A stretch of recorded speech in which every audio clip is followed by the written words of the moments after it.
नमस्कार, आप देख रहे हैं न्यूज स्टेट और मैं हूं आपके साथ में ऋतु तोमर। बुलेटिन की शुरुआत करेंगे। महाकुंभ का पहला अमृत स्नान आज है।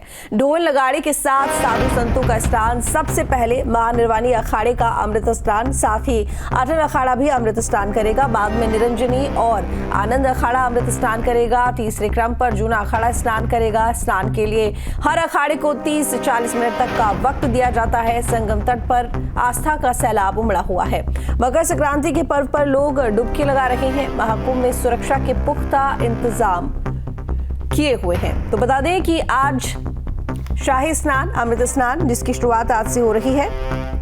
और बता दें कि महाकुंभ मेले में मकर संक्रांति और बसंत पंचमी के अवसर पर सनातन धर्म के 13 जो अखाड़े हैं वो अमृत स्नान करते हैं। ऐसे में आज ये तिथि अमृत स्नान की और मकर संक्रांति का आज दिन, क्रम और समय का जो शेड्यूल है, जैसे कि हमने आपको बताया कि महाकुंभ का ये पहला अमृत स्नान, जिसमें ढोल नगाड़े के साथ साधु संतों का स्नान, जिसमें सबसे पहले महानिर्वाणी अखाड़े का अमृत स्नान, इसके बाद अटल अखाड़ा भी अमृत स्नान करेगा। बाद में निरंजनी और आनंद अखाड़ा अमृत स्नान करेगा। तीसरे क्रम पर जूना अखाड़ा स्नान करेगा। स्नान के लिए हर अखाड़े को 30 से 40 मिनट का वक्त दिया जाता है। संगम तट पर आस्था का सैलाब उमड़ा हुआ है। मकर संक्रांति के पर्व पर लोग डुबकी लगा रहे हैं। महाकुंभ में सुरक्षा के पुख्ता इंतजाम किए हुए हैं। तो महाकुंभ 2025, जिसको लेकर तमाम तैयारियां काफी समय से प्रदेश सरकार कर रही थी और कल से ही महाकुंभ जो कि शुरू हुआ है। कल पहला स्नान हुआ, लेकिन अमृत स्नान साधु संत अखाड़े 13 अखाड़े, जिनके स्नान की व्यवस्था आज से, और आज वो तिथि जब अमृत स्नान की शुरुआत हुई है और पेशवाई निकाली गई है।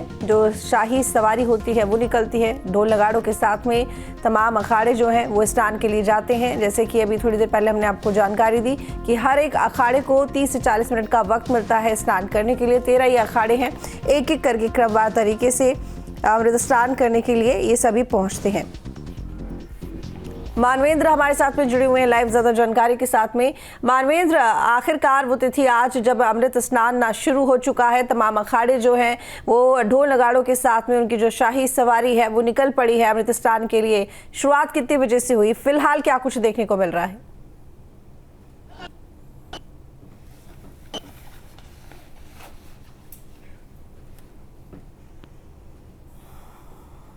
मेरी आवाज मिल रही है आपको मानवेंद्र? संगम तट पर पहुंचा। जी बिल्कुल, जिस तरह से ये तस्वीर आपको दिखाएं, सीधे ये तस्वीर है संगम के तट से, जहां पर महानिर्वाणी अखाड़ा जो है वो पहुंचा है अमृत स्नान करने के लिए। और आगे आगे उसके धर्म ध्वजा जो थी उसको लेकर के जो धर्म ध्वजा धारक हैं वो चल रहे थे और पीछे जो है तमाम नागा संत साधु पहुंचे थे। और उसके बाद से अब आप देखें तो बड़ी संख्या में यहाँ पर जो साधु संत हैं महानिर्वाणी अखाड़े के वो लगातार पहुँच रहे हैं। और 40 मिनट का समय दिया गया है महानिर्वाणी अखाड़े को स्नान करने के लिए। तो ये जो जिसका इंतज़ार प्रयागराज के कुंभ में 6 साल होता है, जिस तस्वीर का इंतज़ार आप देखें तो ये रथ पर सवार जो तस्वीर दिखाई दे रही है ये महानिर्वाणी अखाड़े के आचार्य महामंडलेश्वर हैं। तो ऐसी तस्वीरों के लिए ऐसी विहंगम, ऐसी खूबसूरत तस्वीरें।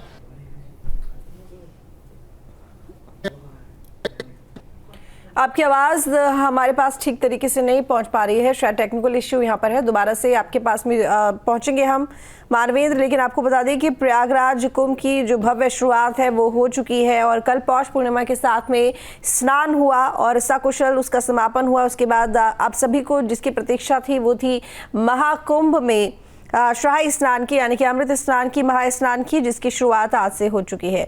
और इस बार इसको नाम मिला है अमृत स्नान। पहले इसे शाही स्नान कहा जाता था, इस बार इसे नाम मिला अमृत स्नान। और देखिए तस्वीरें, एक एक करके जो तमाम अखाड़े हैं वो पहुंच रहे हैं। इनके लिए शेड्यूल पहले ही जारी कर दिया जाता है, जिसके अनुसार फिर ये अपने शेड्यूल के अनुसार ही यहाँ पर शाही स्नान यानी कि अमृत स्नान के लिए पहुंचते हैं। एक एक अखाड़े को 30 से 40 मिनट का वक्त मिलता है और जैसे जैसे इनका स्नान पूरा होता जाता है सभी अखाड़े निकलते जाते हैं अपने अपने कैंप की तरफ में और अपने अपने आश्रम की तरफ। और आपको बता दें कि 6 स्नान है, जिनमें से 3 शाही स्नान होते हैं यानी कि अमृत स्नान होते हैं। आज ये पहला अमृत स्नान है। मकर संक्रांति पर सीएम योगी ने विशेष पूजा अर्चना की है। सीएम योगी ने गोरखनाथ मंदिर में खिचड़ी चढ़ाई है। सीएम योगी ने मकर संक्रांति की शुभकामनाएं दी हैं। भगवान सूर्य के प्रति आभार व्यक्त करने का पर्व मुख्यमंत्री योगी आदित्यनाथ ने कहा।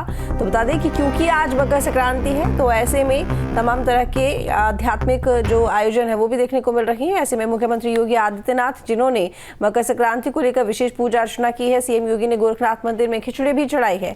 और बता दें कि मकर संक्रांति का त्योहार गोरखनाथ मंदिर में बड़े ही वृहद तौर पर मनाया जाता है।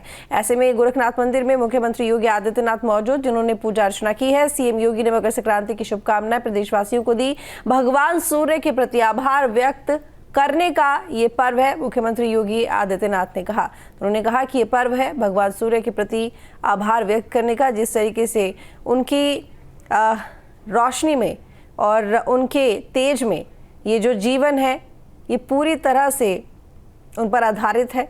और जाहिर तौर पर सूरज नहीं तो जीवन नहीं, तो कहीं ना कहीं क्योंकि हमारा जीवन उनका पूरक है, तो ऐसे में उनके प्रति आभार करने का, ये व्यक्त करने का एक पर्व है। और हमें इसी तरह से पूजा अर्चना भी करनी चाहिए, पुण्य कमाना चाहिए। ये तस्वीर मुख्यमंत्री योगी आदित्यनाथ की। इस सदी का पहला महाकुंभ तीर्थपति प्रयागराज में प्रारंभ हो चुका है और आज पहला अमृत स्नान का पुण्य प्रारंभ हो चुका है। यानी महाकुंभ में के प्रति जो आकर्षण देश और दुनिया में देखने को मिल रहा है वो अद्भुत है, अकल्पनीय है।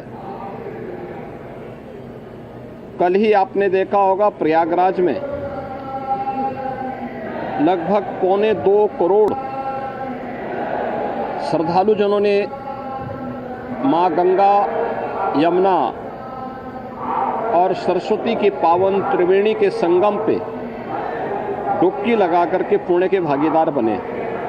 ब्रह्म मुहूर्त में 3 बजे से ही लाखों की संख्या में श्रद्धालुजन अभी से वहां डुबकी लगा रहे हैं, पुण्य के भागीदार बन रहे हैं। उसमें देश और दुनिया से आए हुए सनातन धर्मावलंबी तो हैं ही,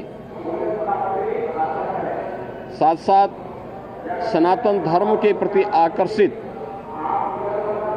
तमाम विदेशी श्रद्धालु भी इस महाकुंभ के साक्षी बन रहे हैं। तो बता दें आपको कि महाकुंभ जो कि हर 12 साल में एक बार होता है, साधु संत और भक्त आस्था के इस महाकुंभ में डुबकी लगाते हैं। लेकिन इस बार का महाकुंभ कुछ अलग है और ख़ास है, जिसकी वजह यही है कि इस बार महाकुंभ है, यानी कि 12 पूर्ण कुंभ। एक पूर्ण कुंभ जो कि 12 साल बाद आता है, 12 पूर्ण कुंभ जिसके बाद में महाकुंभ आता है। तो आज इस बार वही यहाँ पर देखने को मिल रहा है। नक्षत्र हैं, योग हैं, जो कि पहले उस वक्त थे जब महाकुंभ हुआ था, यानी कि कहा जाता है जब असुरों और देवताओं में लड़ाई हो रही थी अमृत के लिए, जिस वक्त जो नक्षत्र योग मुहूर्त बना हुआ था वही मुहूर्त इस बार भी बना हुआ है। इसलिए ये वाला महाकुंभ अलग है और खास है। 144 साल बाद ये महाकुंभ आया है। ऐसे में हर कोई चाहता है कि इस महाकुंभ का साक्षी बनकर यहाँ पर संगम तट पर पहुंचकर एक बार फिर से संगम जो नदी है वहाँ पर जाकर डुबकी लगा ली जाए। महाकुंभ, कुंभ, अर्धकुंभ में तो बहुत लोग पहुंचे होंगे, लेकिन ये जो महाकुंभ है ये अलग है। और जाहिर तौर पर ये संसार में जितने भी लोग हैं वो इस बात के गवाह हो जाएंगे जिन्होंने महाकुंभ को देखा है और वो वहाँ पहुँचे हैं, और साक्षी हो जाएंगे कि वो इस 144 साल बाद जो महाकुंभ का योग बना है उसके साक्षी बने हैं, उसमें शामिल हुए हैं। क्योंकि फिर इस वक्त इस धरती पर जितने भी लोग अभी विराजित हैं, विराजमान हैं, जाहिर तौर पर एक बार फिर से ये बात बोलना चाहूँगी कि उन्हें दोबारा कभी शायद ये मौका ना मिले। 144 साल बाद जो महाकुंभ आता है जाहिर तौर पर नहीं मिलेगा। लेकिन ये वाला जो कुंभ है अपने आप में अलग है, खास है। प्रयागराज में जो ये सबसे बड़ा आध्यात्मिक मेला जिसका आयोजन किया गया है बीजेपी यानी कि उत्तर प्रदेश की जो सरकार है उनके सानिध्य में किया जा रहा है। तमाम इंतजाम किए गए हैं।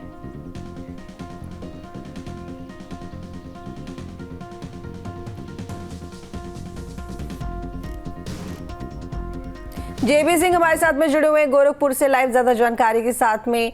जेबी सिंह, क्योंकि मकर संक्रांति आज है और मुख्यमंत्री योगी आदित्यनाथ गोरखनाथ मंदिर में वहां पर उन्होंने पूजा अर्चना की। मकर संक्रांति के त्योहार पर महाकुंभ, जहां आज अमृत स्नान चल रहा है, दूसरी तरफ अगर गोरखनाथ की बात करें, गोरखपुर की बात करें, तो वहां पर भी मकर संक्रांति के दिन वृहद तौर पर आयोजन किए जाते हैं। क्या तस्वीर देखने को मिल रही है?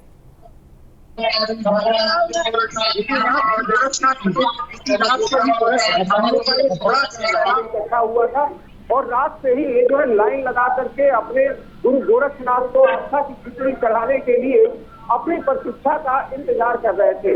यहाँ सुबह ब्रह्म काल में ठीक 4 बजे सुबह के मुख्यमंत्री योगी आदित्यनाथ ने गुरु गोरखनाथ को अपनी आस्था की खिचड़ी चढ़ाई। उसके बाद कुछ परंपरा के अनुसार पिछले विगत कई 100 वर्षों से पड़ोसी देश नेपाल के द्वारा जो है जो खिचड़ी आती है वो गुरु गोरखनाथ को चढ़ाई जाती है और उसके बाद मंदिर का कपाट जो है श्रद्धालुओं के लिए खोल दिया गया। आप देख सकते हैं हमारे पीछे जो है श्रद्धालुओं का एक जो है पूरा जल सैलाब है और इनको अपने बाबा गुरु गोरखनाथ से ये सारी आस्था और उम्मीद लेकर के आते हैं कि कहीं न कहीं इनकी मनोकामनाओं को गुरु गोरखनाथ पूर्ण करेंगे। और इसी श्रद्धा और भाव के साथ प्रत्येक वर्ष मकर संक्रांति के दिन गुरु गोरखनाथ को तमाम श्रद्धालु पड़ोसी देश नेपाल के साथ साथ भारत के तमाम प्रदेशों से यहाँ आते हैं और गुरु गोरखनाथ को अपनी खिचड़ी चढ़ाते हैं। जी, अभी फिलहाल मुख्यमंत्री योगी आदित्यनाथ कहाँ मौजूद? मंदिर में ही? यहाँ गुरु गोरखनाथ मंदिर में मुख्यमंत्री योगी आदित्यनाथ पिछले 2 दिन से ही मौजूद है और यहाँ पर तमाम तरह के जो भी कार्यक्रम है, खिचड़ी का जो मेला होता है उसका भी निरीक्षण कर रहे हैं। यहाँ पर एक एक बिंदु का वो जो है सुरक्षा के भी पूरा इंतजाम है। मुख्यमंत्री इस समय मंदिर में ही मौजूद है और तमाम लोगों से शिष्टाचार भेंट भी कर रहे हैं। मुख्यमंत्री ने सुबह गुरु गोरखनाथ को पूरी नाथ परंपरा के अनुसार जितने भी अनुष्ठान होते हैं उन अनुष्ठानों को किया और गुरु गोरखनाथ को अपनी खिचड़ी चढ़ाने के बाद यहाँ पर मंदिर में अभी विराजमान है और अभी धीरे धीरे जो है श्रद्धालुओं का जन सैलाब जो है बढ़ता जा रहा है। आप देख सकते हैं मेरे महिलाएं हैं और ये तमाम जगहों से आती है, दूर दराज के क्षेत्रों से, और पूरी रात यहाँ पर जो है मौजूद रहती हैं, अपने बारी की प्रतीक्षा करती हैं और अपने आराध्य शिवावतारी भगवान गोरखनाथ को अपनी खिचड़ी चढ़ाती है। जी बिल्कुल, देखिए यहाँ पर जैसे कि मैंने थोड़ी देर पहले कहा कि गोरखपुर में देखा जाता है मकर संक्रांति के दिन बहुत बड़े स्तर पर, बहुत बड़े वृहद तौर पर यहाँ पर मेले का आयोजन होता है। इसके साथ ही खिचड़ी, क्योंकि बांटने की परंपरा होती है, खिचड़ी खाने की परंपरा होती है मकर संक्रांति पर, तो इसके लिए भी आयोजन किए जाते हैं। आपके पीछे भारी भीड़ दिखाई दे रही है, गोरखपुर वासी दिखाई दे रहे हैं जो कि यहाँ बैरिकेडिंग के पीछे खड़े हुए। किस चीज़ का इंतजार कर रहे हैं ये सभी? अपनी अपनी बारी आने का, दर्शन करने के लिए? जी, आपको बता दें यहाँ पर जो खिचड़ी चढ़ाने की जो परंपरा है ये मकर राशि में मकर संक्रांति के अवसर पर जो यहाँ पे श्रद्धालु आते हैं वो खिचड़ी तो चढ़ाते ही हैं, साथ ही यहाँ पे तिल के लड्डू और जो है खिचड़ी खाने की परंपरा है जो कि उड़द के दाल और चावल से बनती है। और यहाँ इस खिचड़ी का महत्व जो है गुरु गोरखनाथ के समय से लगातार आज तक जो है चलता आ रहा है। ये परंपरा कुछ गोरखपुर क्षेत्रों में कुछ जगह पे पतंगबाजी भी होती है मकर संक्रांति के अवसर पर, और यहाँ जो है एक बड़े महापर्व के रूप में मकर संक्रांति का पर्व नृत्य जो है बनता जा रहा है। और श्रद्धालुओं का जो जन सैलाब है इसको देख करके ये लगता है कि इस एक तरफ प्रयागराज में महाकुंभ और गोरखपुर में जो है मकर संक्रांति की धूम, यहाँ पर तमाम जगह से हजारों लाखों की संख्या में श्रद्धालु उमड़ करके आ रहे हैं और यहाँ अपने गुरु गोरखनाथ को खिचड़ी चढ़ा रहे हैं। जी बिल्कुल, मुख्यमंत्री योगी आदित्यनाथ जब भी गोरखपुर में होते हैं जनता दरबार जरूर लगाते हैं आप, लेकिन आज क्योंकि एक पर्व का दिन है, पर्व का मौका है, तो ऐसे में क्या आज जनता दरबार लगेगा या फिर स्किप होगा? निश्चित रूप से गुरु गोरखनाथ मंदिर में जब भी मुख्यमंत्री योगी आदित्यनाथ होते हैं तो जनता दरबार जरूर लगता है और संभवतः अभी कोई प्रोटोकॉल नहीं जारी हुआ है, लेकिन उम्मीद की जा रही है कि दिनचर्या इनकी जैसे भी हो वो जनता के लिए सर्वोपरि है। इनका जो भी एक एक कदम मुख्यमंत्री योगी इसके लिए ही पूरे दिन रात लगे रहते हैं। तो निश्चित रूप से आज कहा जा सकता है कि आज भी जनता दरबार लगेगा। हो सकता है कि संख्या कम हो या जिस तरह की भी व्यवस्था हो, लेकिन जनता दरबार लगने की उम्मीद भी जताई जा रही है। अभी फिलहाल हम गोरक्षनाथ मंदिर में बने हुए हैं और यहाँ एक एक जगह पे सुरक्षा के भी चप्पे चप्पे पर कड़े इंतजाम किए गए हैं।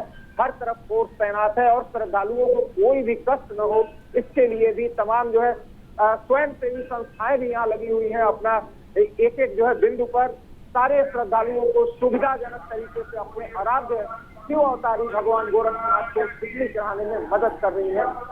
जी, आप श्रद्धालुओं से बातचीत कर सकते हैं, वहाँ जो भक्त पहुँच रहे हैं उनसे ज़रा बात कीजिए, अगर पॉसिबल है तो बात कीजिए और ज़रा जानिए कि आखिर जिस श्रद्धा और भाव से वो मंदिर में पहुँच रहे हैं दर्शन करने के लिए, खिचड़ी चढ़ाने के लिए, इसके साथ ही क्योंकि यहाँ की एक महत्ता अलग है कि प्रदेश के जो मुखिया है मुख्यमंत्री योगी आदित्यनाथ, वो यहाँ के महंत हैं। पूरे प्रदेश के लिए वो ज़रूर मुख्यमंत्री हैं, लेकिन गोरखपुर के लिए, गोरखपुर वासियों के लिए वो उनके अपने महंत हैं। वो उनके अपने यहाँ पर देखते हैं कि किस तरीके से मुख्यमंत्री योगी आदित्यनाथ जब जनता दरबार लगाते हैं तो उनकी समस्याओं को सुनते हैं। उनको ये मौका मिलता है कि प्रदेश के मुखिया से वो सीधे तौर पर रूबरू हो सके और उनकी समस्या, अपनी समस्याओं को उनके सामने रख सके। तो किस भाव के साथ में वो मंदिर में पहुंच रहे हैं?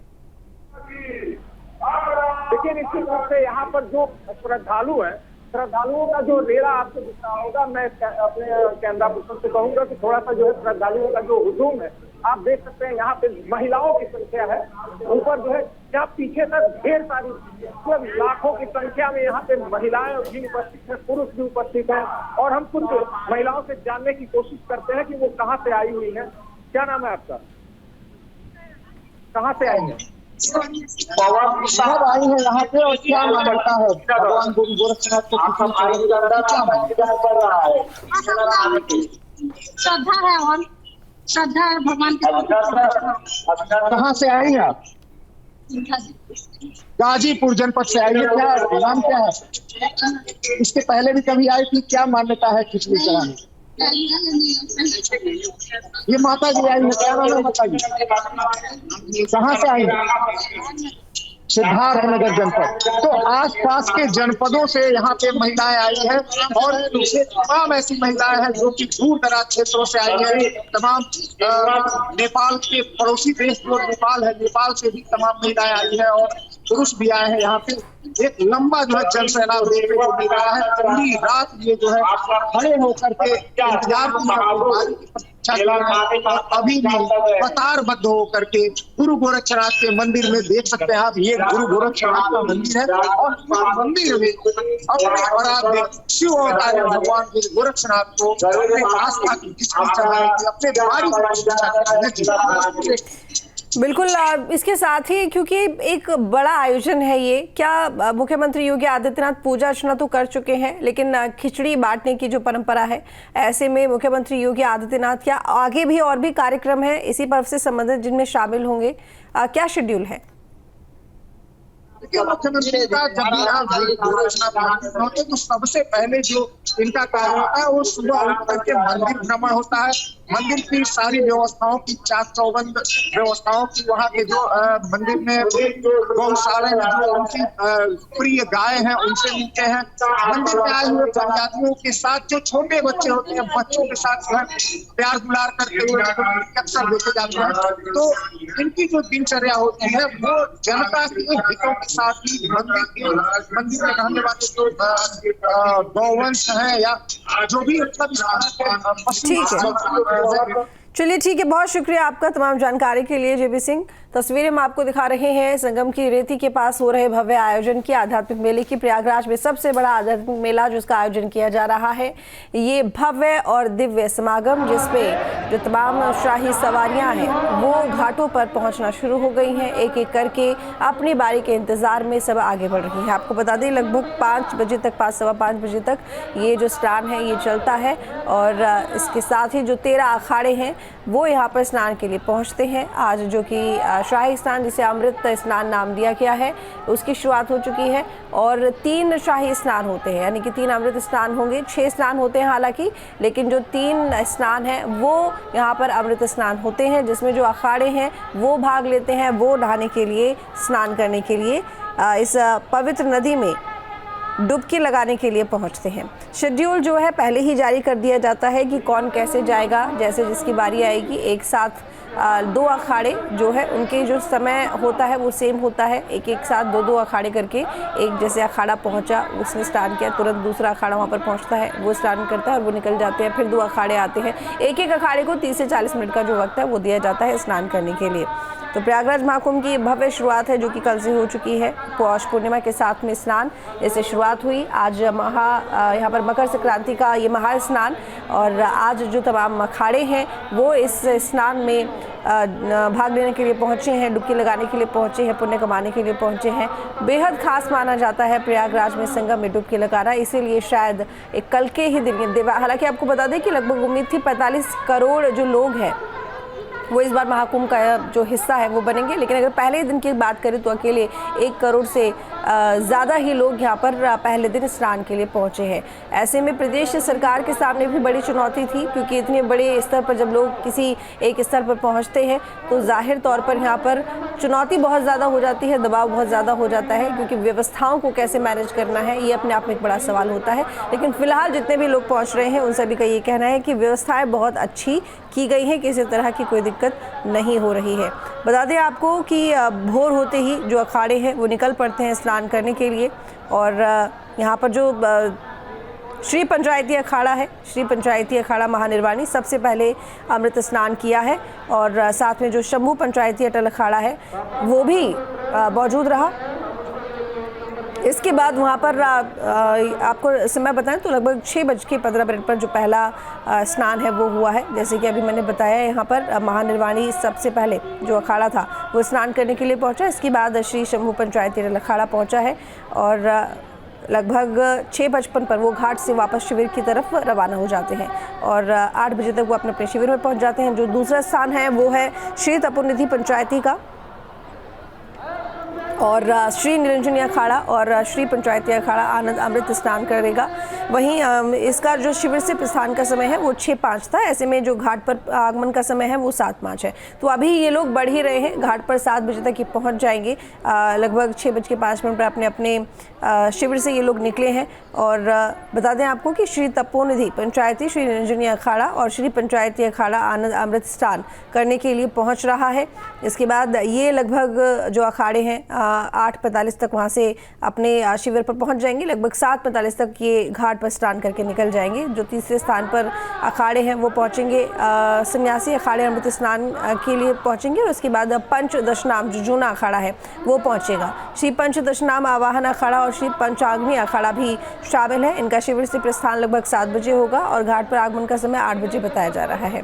40 मिनट ये लोग रहेंगे, ये जो अखाड़ा है ये रहेगा स्नान के लिए, और उसके बाद घाट से प्रस्थान का समय इनका 8:40 पर रखा गया है। उसके बाद 9:40 तक ये अपने शिविर पर पहुंच जाएंगे। वहीं 3 बैरागी अखाड़े हैं, जिनमें सबसे पहले अखिल भारतीय श्री पंच निर्मोही अनिय अखाड़ा जो कि 9:40 पर शिविर से चलेगा, 10:40 पर घाट पहुंचेगा। वहीं आधा घंटे स्नान के बाद 11:10 पर अपने घाट से रवाना हो जाएगा और शिविर के लिए प्रस्थान कर जाएगा। इसी क्रम में अखिल भारतीय श्री पंच दिबंगर अनिय अखाड़ा जो है वो 11:20 पर घाट पर पहुंचेगा। 50 मिनट स्नान के बाद 12:10 पर घाट से रवाना हो जाएगा। इसके बाद अखिल भारतीय श्री पंच निर्वाणी अनिय अखाड़ा, और ये अखाड़े की अगर बात करें तो 12:20 पर ये घाट से 12:20 पर ये घाट पर पहुंचेगा। स्नान लगभग आधे घंटे करने के बाद वहां से निकल जाएंगे और अपने शिविर की तरफ बढ़ जाएंगे। फिर उसके बाद बचे 3 अखाड़े उदासीन से जुड़े हुए ये अखाड़े हैं, जिसमें उदासीन श्री पंचायती नया उदासीन अखाड़ा है जो कि शिविर से 12:15 पर रवाना होंगे और लगभग 1:15 बजे घाट पहुंचेंगे। 55 मिनट स्नान करने के बाद 2:10 पर घाट से रवाना होकर 3:10 पर शिविर पहुंच जाएंगे।